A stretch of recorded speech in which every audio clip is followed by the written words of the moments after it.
Celebrities. They're just like us. Well, minus the millions of dollars. However, in the cases of these celebs, they're just like the rest of us in that they work a 9-to-5 job. Whether their exit from playing is brief or permanent, the actors and actresses on this list have all chosen to step out of the spotlight in favor of a normal job. Though the world of acting is very glamorous, there's no denying that there's a good deal of uncertainty, especially if you aren't a world-renowned name like Brad Pitt or Meryl Streep. At least with a 9-to-5, be it at McDonald's or something more rewarding, there's a safe paycheck coming your way every 2 weeks. While the pay is far smaller, the main benefit of having a normal job is that the stresses of Hollywood and the dangerous world of show business all disappear. Without further ado, here are the past celebs who now work day jobs like the rest of us. Phoebe Kates, formerly from Fast Times at Ridgemont High. Currently, clothing store owner. Net worth $35 million. Phoebe Kates was the star of several 80s movies including Gremlins and Fast Times at Ridgemont High.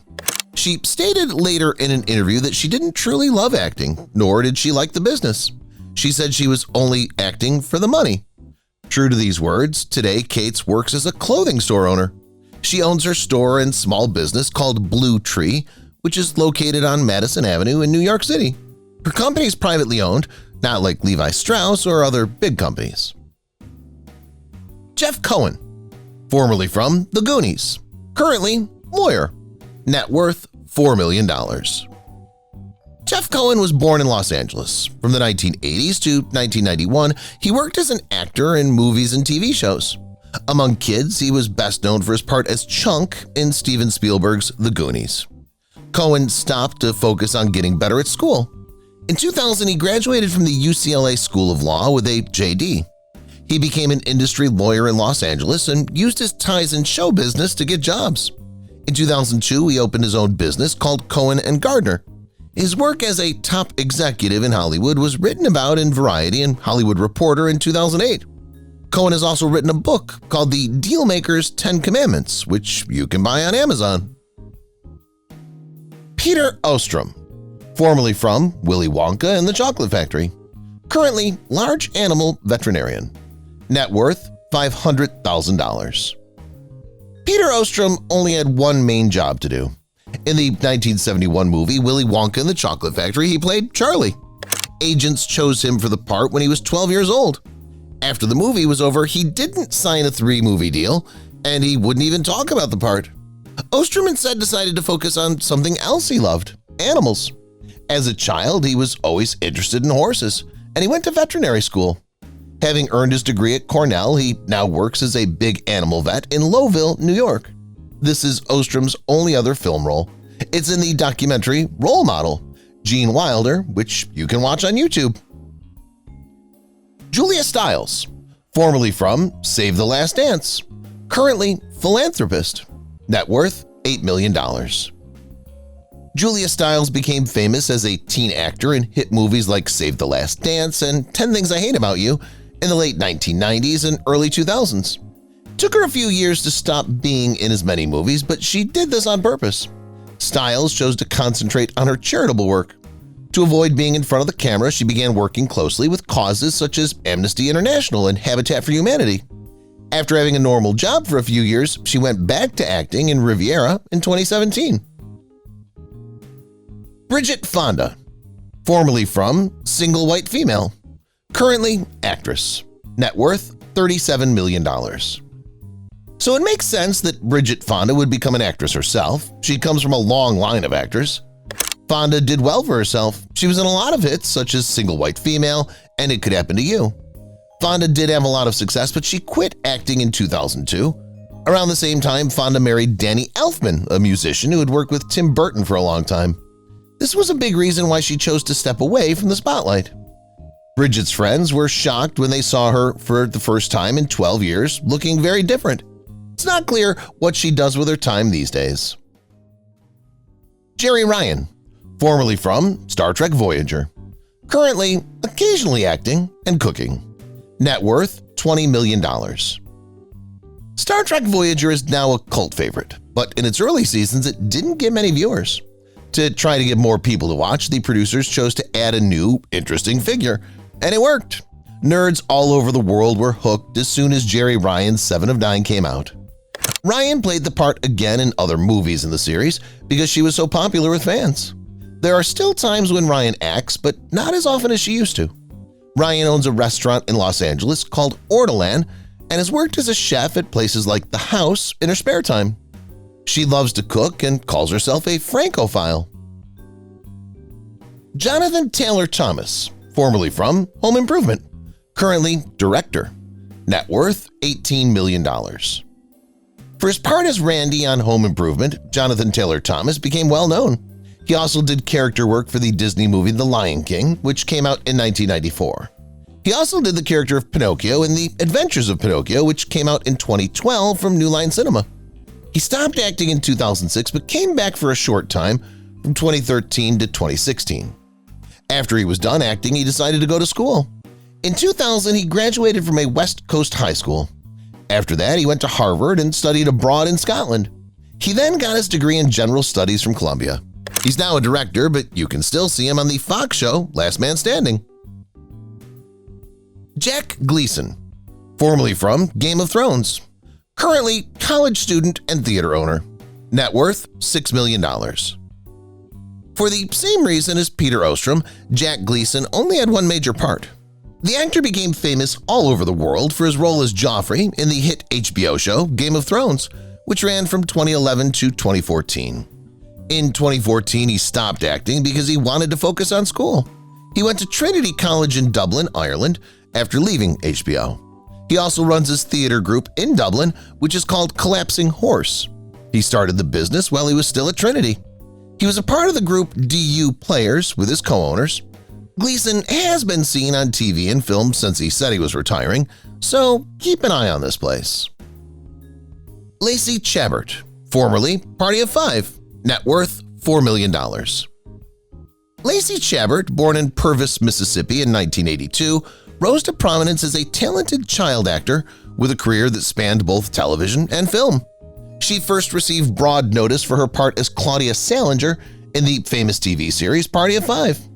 Chabert's flexibility as an actress became even more clear as she smoothly moved to the big screen, capturing viewers with memorable performances in films such as Mean Girls, Not Another Teen Movie, and the cartoon classic The Wild Thornberry Movie. Lacey Chabert has made important impacts on the entertainment business through voice work in several animation projects. Because she's been in the entertainment business for a long time and is charming and talented, she's still loved by many.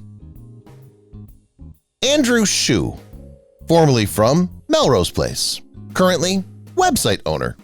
Net worth $100 million. Ohio is where Andrew Shue was born. Getting his BA in history from Dartmouth College was his goal. He has a huge net worth thanks to his part in the popular soap opera Melrose Place. The part of Billy Campbell on the show he played ran from 1992 to 1999. After Shue stopped playing on the Fox hit, he served on the board of directors for the Do Something Foundation he started. This is a nonprofit that encourages young people to get involved in their community. At the moment, Shue owns and runs Cafe Mom, a social networking site for moms. Karen Parsons, formerly from Fresh Prince of Bel-Air, currently writer. Net worth $1.5 million. Karen Parsons acts and makes people laugh. From 1990 to 1996, she played Hilary Banks, the oldest daughter in the family on the show The Fresh Prince of Bel-Air, which made her popular. She was also in the 1995 movie Major Payne with Damon Wayans. Parsons is a writer right now. She had parts in other movies like The Ladies' Man from SNL Studios, but now she mostly writes. She wrote a cartoon show called Sweet Blackberry about black heroes who don't get enough credit. She also wrote a book for middle schoolers called How High the Moon, which was based on her mother's youth in the South. MC Hammer, formerly from You Can't Touch This fame, currently preacher, net worth $1.5 million. MC Hammer had a lot of money, but he liked spending it. In the 1990s, he filed for bankruptcy, but he's since made a comeback, and he's still seen as one of the founders of the pop rap genre. He stopped making songs and became a preacher. He had a show on Trinity Broadcast Network in the late 1990s. It was called MC Hammer and Friends. He also made Hammer Time, his reality show, which ran for a short time in 2009. He still puts out songs sometimes, but teaching is what he does for the most part. Rick Moranis, formerly from Honey, I Shrunk the Kids. Currently, stay-at-home dad. Net worth $10 million. In the 1980s, Rick Moranis became famous for his comedic work on Second City Television. He then went on to star in movies like Ghostbusters, Little Shop of Horrors, Honey, I Shrunk the Kids, Parenthood, and more. But Moranis is no longer working today. He decided to take a step back and raise his kids by himself as a stay-at-home dad. Moranis has hinted that he might be interested in going back to Hollywood one day, but not even 2 new Ghostbusters movies have been able to get him to come back. At least that's what it was like until 2020, which is always a surprise. Rick Moranis agreed to be in a follow-up Honey, I Shrunk the Kids. He's going to play Wayne Szalinski again. Lisa and Louise Burns, formerly from The Shining. Currently lawyer and scientist. Net worth combined $3 million. Lisa and Louise Burns became well known as the creepy twins from The Shining, a Stephen King movie. The Shining was based on the same-name Stephen King book. King always wrote scary books like The Shining, which was no different. In the movie, Jack Nicholson plays Jack Torrance, a failing writer who takes a job at a spooky hotel in the Colorado Rockies when it snows. Since the Warner Brothers movie came out, the Burns sisters, who have a Twitter account together called The Shining Twins, have been less public. In the end, they said that Hollywood shunned them. There's no action right now. Lisa's a lawyer and Louise is a research scientist, but they still go to horror events every once in a while. Jenny Garth, formerly from Beverly Hills 90210. Currently business owner. Net worth $8 million. From 1990 to 2000, Jenny Garth played Kelly on the TV show Beverly Hills 90210. From 2002 to 2006, she had a part in What I Like About You. She also had a part on her reality show on CMT called Jenny Garth, A Little Bit Country. Garth appeared in print ads, infomercials, and other shows besides her parts on CMT before she started her own business in 2017. She began MomGiftBox.com, an online service that sends moms a box of lifestyle and luxury items every month. Some of the money made from the boxes is given to charity. She also makes jewelry for Dune. Keith Thibodeau, formerly from I Love Lucy. Currently executive director of a dance company. Net worth $1 million. Without Little Ricky, I Love Lucy just wouldn't have been the same. Keith Thibodeau played a small part. He was only 5 years old when he was chosen in Lucille Ball's hit show. After his time on the show, the character went into singing and had a lot of success with David and the Giants. In the 1970s, Thibodeau had personal problems. He later found Christianity again, which helped him fix his life. At the moment, he's the CEO of the world dance group Ballet Magnificat. The business began in 1986 with the help of his wife, Kathy Denton. If you've watched the video till here, that means you've enjoyed the video. Subscribe. Don't forget to turn on the notifications bell icon